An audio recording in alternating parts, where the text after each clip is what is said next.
The calls for the Federal Reserve to restore the era of easy money, to stop the rate hikes and turn the money printers back on, are reaching such a fever pitch right now that, as one author recently put it, this move transcends irony and enters a realm of farce. What's up, guys? I'm Nobody Special, and the globalists, elitists, and easy money addicts around the world are up in arms right now, demanding that the Federal Reserve stop raising their interest rates. Why? Because they get rich off of easy money, and they want the printers turned back on. And with that, we are going to shrink my big melon of a head. And up first is the European Union. This is in the Financial Times, dated today. The Fed-led dash for higher rates risks world recession, warns the EU's top diplomat. And as Joe Brown over at Heresy Financial recently pointed out in one of his videos, what is all this talk about the risks of a recession? Remember, folks, we're in a recession. 2 consecutive quarters of negative economic growth means recession. You can't just define your way out of a recession, but they'll sure try. Joseph Borrell says central banks are being forced to match multiple U.S. rate rises to protect their currencies. The Federal Reserve is leading a worldwide rush of central bank rate rises that risks tipping the world into a recession, the EU's top diplomat said, as he warned the union is not fighting its corner in the world. What he means by not fighting its corner in the world, I have no idea. But I'm pretty sure I know what he's talking about. You see, he knows that the European Union is about to debase the living daylights out of the euro, and that the Bank of England is going to do the same thing to the pound because of the absolute circus that is European energy policy. And so their currencies are already in the toilet. It's going to be even harder for them to maintain their currencies if they also have to combat Fed rate hikes. Remember, when the Fed tightens and other central banks loosen, it creates a stampede into the dollar for safety, driving down those other currencies even faster. So what this EU guy is saying is, hey, J-Pow over at the Fed, please don't try to save your own currency, the dollar, because we're not done debasing our currency here in Europe. And, well, it makes our job even harder when you do that. But the EU is not the only globalist elitist organization that is out there trying to influence the Fed. And when I think of worthless globalist elitist organizations, who better than the UN? Here we go. This is dated last week. The UN says the Fed can stop a global recession, but it needs to do this. But what is the this that the UN is proposing? Well, here we go in this wonderful paragraph. In order to reduce severe price spikes that are impacting consumers in the developing world, UNCTAD, or as I call him, Uncle Tad, the UN's little worthless economic organization, said that governments should increase public spending, implement tighter commodity market regulations, and deploy strategic price controls to target energy and food prices. In other words, communism. That's their big idea to fight inflation. Communism, because we all know there was never any inflation in places like Cuba or Venezuela, where the population just loves their increases in public spending and price controls so much that they turn a 1957 Chevy into a raft to escape from all of that prosperity. But it's not just the EU and it's not just the UN. We've got all of these lettered organizations are out there in force right now, begging the Fed to stop what they're doing. Here in Bloomberg, dated this morning, the IMF and the World Bank warns of increasing risk of global recession. Higher U.S. interest rates are starting to bite, Georgieva says. Banks Malpass cites real danger of worldwide contraction. Again, the messaging in this article is the Federal Reserve is creating a global recession. Well, folks, we're already in a global recession, and we already have global high inflation. The Federal Reserve is the only central bank that's doing anything to fight it. And all of these other organizations are saying, hey, that's not fair. That's making things harder on us. But not to be outdone, let's not forget ARK Invest's Cathie Wood, who today issued an open letter to the Fed saying it is risking an economic bust.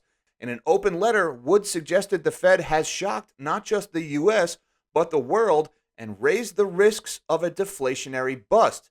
And if there is one person in the world who personifies just how much the world needs a deflationary bust, it's Cathie Wood.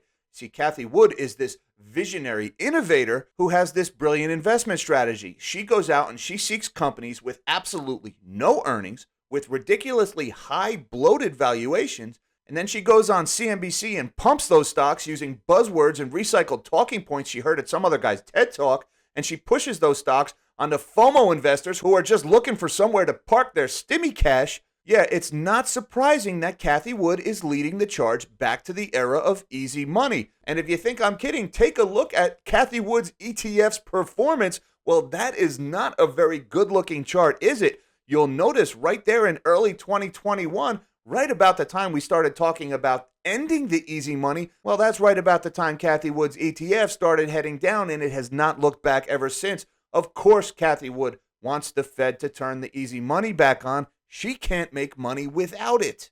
And the punchline to this sick joke today is this article: Nobel Economics Prize awarded to U.S.-based economists, including Ben Bernanke, for work on the financial crisis. Ben Bernanke, you may recall, is the first Fed president to ever engage in quantitative easing, i.e. money printing to buy assets and bloat the Fed's balance sheet. Again, this is a message to Jerome Powell. Stop with the rate hikes, turn on the money printers, and we'll make sure we give you a nice shiny page in the history books that are written by Keynesian economics professors and big government globalists. And no words of mine could possibly do a better job of describing what a joke it is to give Ben Bernanke the Nobel Prize for Economics as this article in the New York Sun today. The decision of the Swedish Academy to award the Nobel Prize in Economics to Ben Bernanke, in many respects the author of the inflation that is choking America and much of the West, is a move that transcends irony and enters the realm of farce. It comes as the global economic establishment is doubling down on the fiscal manipulations, fiat currencies, artificially low interest rates, quantitative easing that led to the current crisis. But it looks like none of this matters because, according to this article in Yahoo Finance today, Powell is set to rebuff pressures on the Fed as the finance chiefs meet. Federal Reserve Chairman Jerome Powell is likely to resist behind-the-scenes pressure at international meetings this week to let up on steep U.S. interest rate hikes that are putting pressure on economies around the world. So long story short, all of these globalist, elitist organizations and all of the Keynesian economists around the world are begging Jerome Powell to stop tightening, to stop raising rates. They want him to turn on the easy money. They want that Fed pivot that we've been talking about a lot on this channel, because these people all represent organizations or companies that have become increasingly powerful and grotesquely wealthy at the expense of the now vanquished middle class in most of the world. And while it's true that Jerome Powell's policies of raising interest rates and tightening monetary policy is evoking real hardship on people all over the globe, the alternative, turning the easy money back on, will create hyperinflation, and that makes things even worse for people all over the world. The difference being those global elitists, they manage to get more wealthy at the same time during the hyperinflationary route because they own the assets that increase in value as the currency goes to zero. So of course the UN, the IMF, the World Bank, the EU, and Cathie Wood wants the easy money turned back on. Easy money makes them wealthy. Easy money makes them more powerful. It's the poor, it's the middle class that pay the price. And to give Ben Bernanke the Nobel Prize for Economics for what he did during the GFC, he didn't solve the problem. All he did was make it bigger and delay the effects. Something we're all suffering from right now only adds insult to injury that has been inflicted on the working class and the poor all over the world by these people who have gotten so rich at our expense, and now they're demanding that the Fed give them even more. But since Jerome Powell appears set to ignore all these calls and continue on his pace of tightening, it looks like the dollar is going to continue getting stronger, and it looks like these other currencies are going to continue being devalued against the dollar, which, believe it or not, could ultimately expedite the decline of the dollar as the world's reserve currency, something I talked about in this video about how the strong dollar could kill the US dollar. Until next time, live small and dream big.